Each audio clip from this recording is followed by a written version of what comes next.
It was a sunny afternoon in downtown Fairfield, a quiet town in Pennsylvania. Maya Williams, a special agent for the FBI, was on her way home after a long day at work. She had recently been working on a big undercover case and looked forward to some rest. But that day, something unusual was waiting for her. As Maya drove through Main Street, she noticed a police car in her rearview mirror. She hadn't broken any rules, so she continued driving calmly. But then, the flashing red and blue lights lit up behind her, and the siren began blaring. Confused, Maya pulled over to the side of the road. She rolled down her window as two officers approached her vehicle. One of them was Officer Bobby Fishman, who stayed behind her car, checking the registration number. His partner, Officer Frank Melton, approached Maya at the driver's side for interrogation. Maya gave him a polite nod, waiting for him to speak. "License and registration," Officer Melton said gruffly, his tone rougher than Maya had expected. Maya, who always kept her documents organized, reached into her glove compartment and handed them over. She felt a bit uneasy but decided to stay calm. She had been in situations like this before, though not as a civilian. "Is there a problem, officer?" Maya asked, keeping her voice steady. Officer Melton glanced at her documents but didn't answer right away. Instead, he took a step back and started speaking with his partner in a low voice.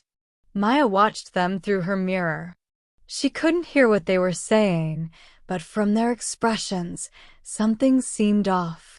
They glanced at her and then back at each other, as if silently agreeing on something. After a few minutes, Officer Fishman walked up to her window with a frown. "Step out of the vehicle, ma'am." Maya's heart sank. She knew this shouldn't be happening. But she complied, not wanting to cause any trouble. As she stepped out, Officer Fishman looked her over with a smirk, and she could feel his eyes watching her closely. "We've got reports of a vehicle like yours involved in some suspicious activity," he said, though he didn't offer any specifics. Maya knew her rights, but decided to keep calm. She could tell they didn't recognize her as an FBI agent, and part of her wanted to see how far they would take this. She glanced at the badge hidden inside her coat pocket, deciding she'd reveal her identity only if things got worse. But as Officer Fishman began to search her car without permission, Maya's patience started to wear thin. This wasn't about protocol or safety, it was about control. Still, she waited, watching them closely and making sure she noted every move they made. Maya stood on the side of the road, her hands relaxed at her sides as she watched Officer Fishman rummage through her car. He didn't find anything suspicious, of course, just her work bag, a few files, and an empty coffee cup. But he didn't seem to care. He looked up at her with a smirk as if he was enjoying this. Officer Melton joined him, crossing his arms as he looked her over. "So, Ms. Williams," he sneered, "what are you doing around here? You don't seem like you belong in this part of town." Maya raised an eyebrow. "I work here." "Is there a reason for this stop, officer?" Melton didn't answer. Instead, he nodded to Fishman, who came closer, invading her space. "Just routine," Fishman replied, his tone dripping with sarcasm. "We have to be extra careful with certain types around here, you understand?" Maya felt her jaw clench, but she held her ground. She wasn't about to give them the reaction they seemed to want. "I know my rights," she replied evenly. "If I've broken a law, I'd like to know what it is." Fishman chuckled, shaking his head. "You people always have to make everything so difficult, don't you?" It was clear to Maya now. This wasn't a regular stop. This was about who they thought she was, not what she'd done. She glanced around, noticing a few people on the sidewalk who had stopped to watch the scene. The officers noticed too, and Maya could see a flicker of hesitation in Melton's face. They hadn't expected an audience. Just then, Melton stepped forward, raising his voice. "We need you to cooperate fully. Any resistance could lead to consequences." Maya took a steady breath. Enough was enough. She reached into her jacket pocket, slowly pulling out her badge. "FBI Special Agent Maya Williams," she said firmly, holding her badge up for them to see. "Now, officers, I suggest you stop this search immediately and explain why you pulled me over without cause." Both officers froze, their faces going pale as they registered the words FBI Special Agent. Melton's smug expression vanished instantly, replaced by surprise and a hint of fear. Fishman took a step back, his confidence fading as he stared at the badge. I didn't realize," Melton stammered, clearly thrown off. Maya took a step forward, her eyes fixed on them. "Didn't realize what?" she asked, her voice calm but unyielding. "That you were harassing a federal agent? That you were stopping someone based on appearance alone?" Fishman looked down, shifting uncomfortably. "It was a misunderstanding," he muttered, avoiding her gaze. "A misunderstanding?" Maya repeated, raising an eyebrow. "Or was it something more?"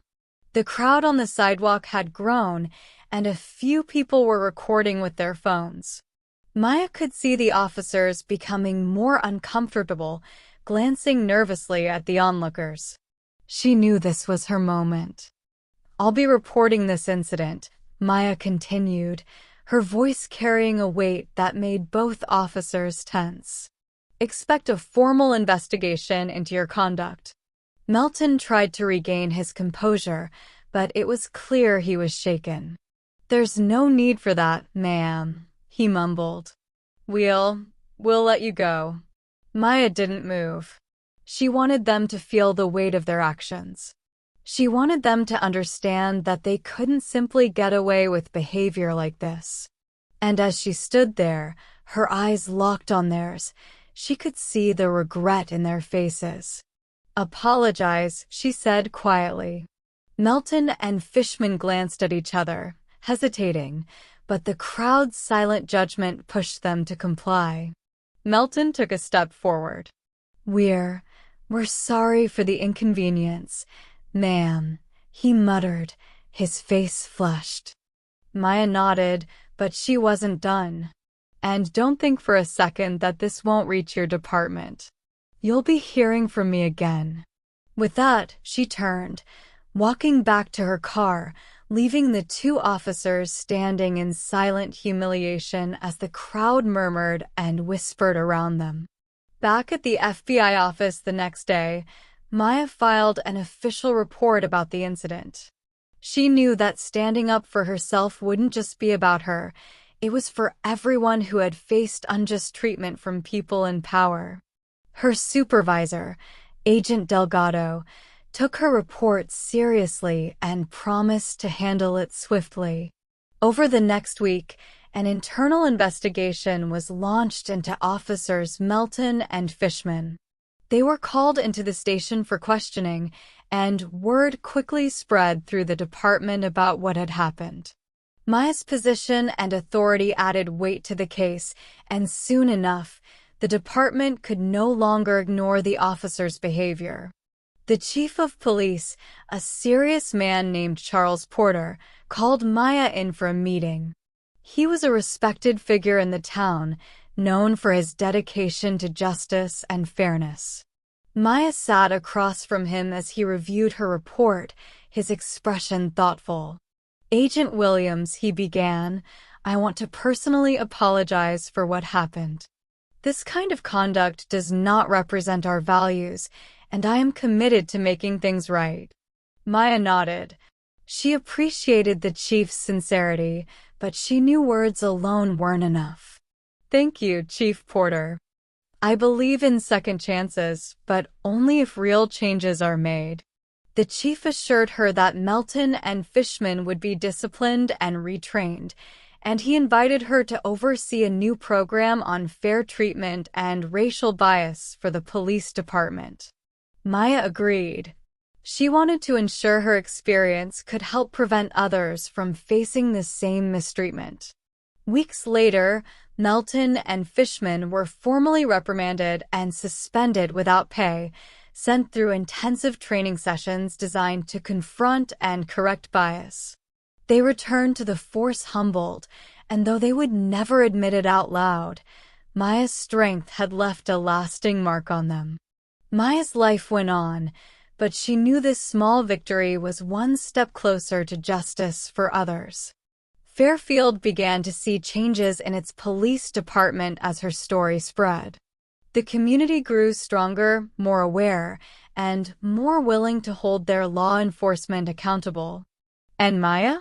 She continued her work, confident that her voice had made a difference. As she passed by Fairfield's quiet streets, she knew she had stood up not only for herself, but for every person who believed in a fair and just world. This brings us to the end of the story. Thank you for watching till the end. I hope you enjoyed the story. If you did, don't hesitate to like the video and share it with your friends too. Subscribe to our channel and turn on the notification bell for more fascinating stories. Have a nice day.